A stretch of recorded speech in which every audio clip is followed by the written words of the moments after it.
Assalamualaikum warahmatullahi wabarakatuh. Jadi kali ini saya akan menjelaskan tentang pelajaran informatika tentang berpikir komputasional. Jadi untuk kali ini kita akan membahas tentang cara berpikir komputasional.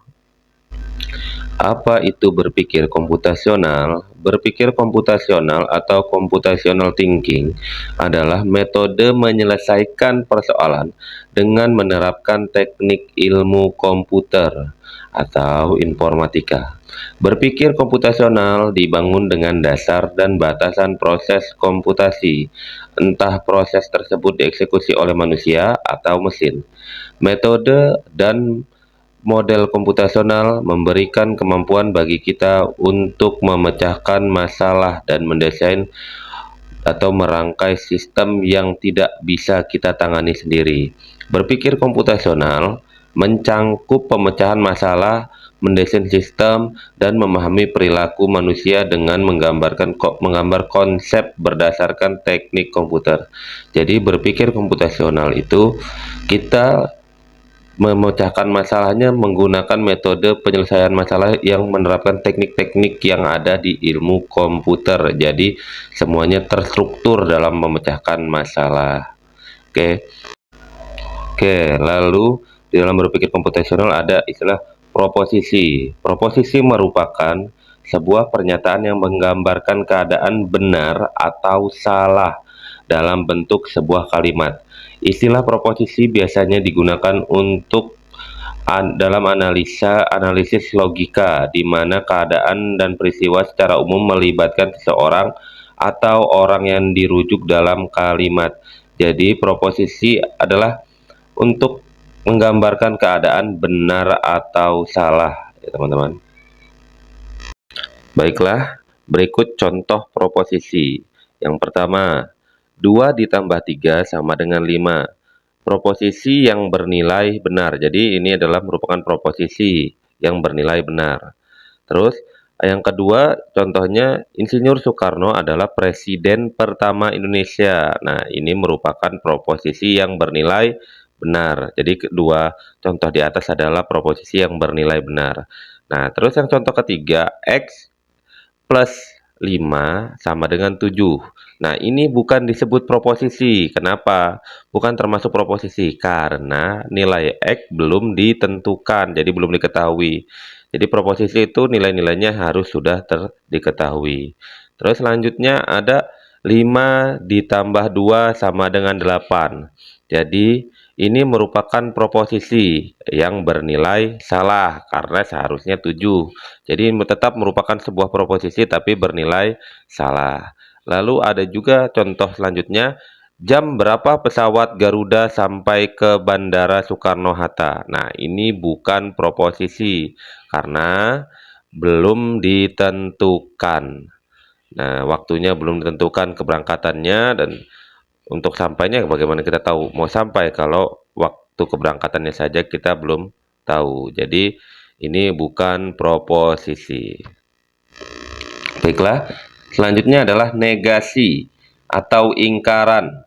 Suatu pernyataan adalah negasi itu adalah suatu pernyataan yang bernilai benar atau B. Jika pernyataan semula bernilai salah itu S dan sebaliknya. Jadi untuk tabelnya di situ ada pernyataan pertama, terus ada pernyataan kedua, yaitu ingkarannya, ingkaran dari pernyataan. Nah, misalnya B-nya pernyataan pertamanya benar, pernyataan bernilai benar.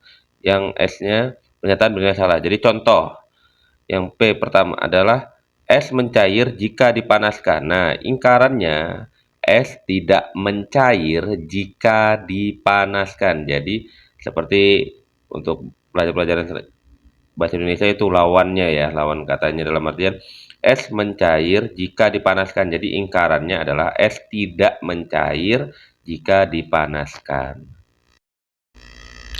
Oke, selanjutnya adalah konjungsi.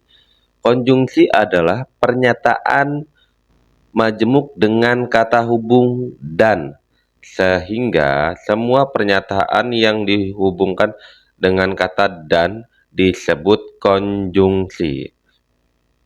Nah, kita lihat tabelnya. konjungsi hanya akan bernilai benar jika kedua pernyataannya benar. Nah, contoh di atas tabel ya. Jadi yang bernilai benar hanya yang kedua pernyataannya benar. Jadi kalau salah satu pernyataannya salah, itu akan bernilai salah. Baiklah, ini contoh untuk konjungsi. Nah, contoh pertama, pernyataan pertama, sapi berkaki 4. Nah, itu benar ya, sapi berkaki 4 ya. Yang pernyataan kedua, sapi memiliki gading. Ya, jelas salah. Nah, kalimat konjungsinya yaitu sapi berkaki 4 dan memiliki gading. Nah, jadi kalau tadi, kalau dua-duanya, dua kalimat tersebut atau dua pernyataan tersebut sama-sama benar, itu akan bernilai benar. Jadi ini karena salah satu pernyataannya salah, berarti nilai konjungsinya salah. Oke, jadi nilai konjungsinya salah untuk contoh pertama. Nah, contoh kedua, kalimat ya. Kalimat yang pertama, dua, atau pernyataan pertama, dua adalah bilangan genap ya, dan bilangan prima. Kalimat di atas bernilai benar ya. Karena kalimat pertamanya adalah dua adalah bilangan genap, itu benar. Kalimat pernyataan keduanya, dua adalah bilangan prima, itu juga benar. Dikarenakan keduanya bernilai benar, maka dipastikan di atas memiliki nilai benar ya, bernilai benar. Konjungsi bernilai benar. Oke, selanjutnya kita akan membahas dengan itu disjungsi. Oke, disjungsi adalah pernyataan majemuk dengan kata penghubung atau. Jadi, disjungsi adalah pernyataan majemuk dengan kata penghubung atau. Sehingga semua pernyataan yang dihubungkan dengan kata atau disebut disjungsi. Berikut adalah tabel kebenaran disjungsi. Oke. Jadi, semua pernyataan, kalau semuanya salah, maka akan bernilai salah. Tapi, jika salah satu pernyataan itu bernilai benar, maka disebut bernilai benar. Secara disjungsi benar, karena dia menggunakan kata penghubung atau. Oke, jadi dapat disebut salah atau bernilai salah jika kedua pernyataan tersebut salah.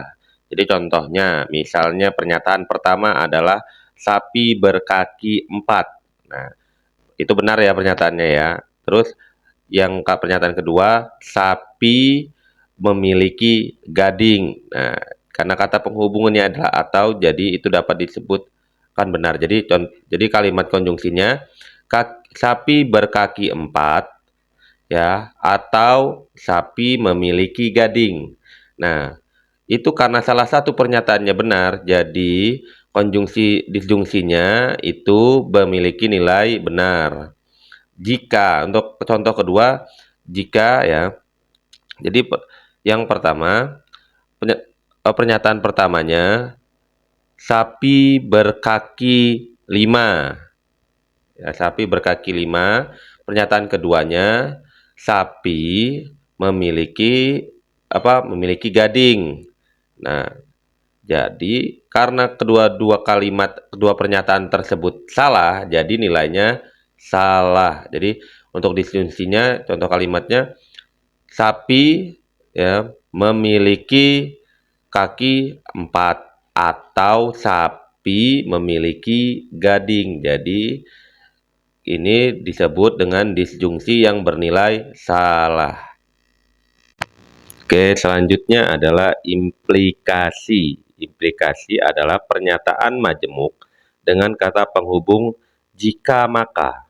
Sehingga semua pernyataan yang menghubungkan dengan kata jika maka disebut implikasi.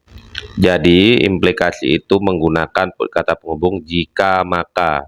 Nah, implikasi akan bernilai salah jika pernyataan pertamanya bernilai benar dan pernyataan keduanya bernilai salah. Oke, itu aja yang dapat saya sampaikan.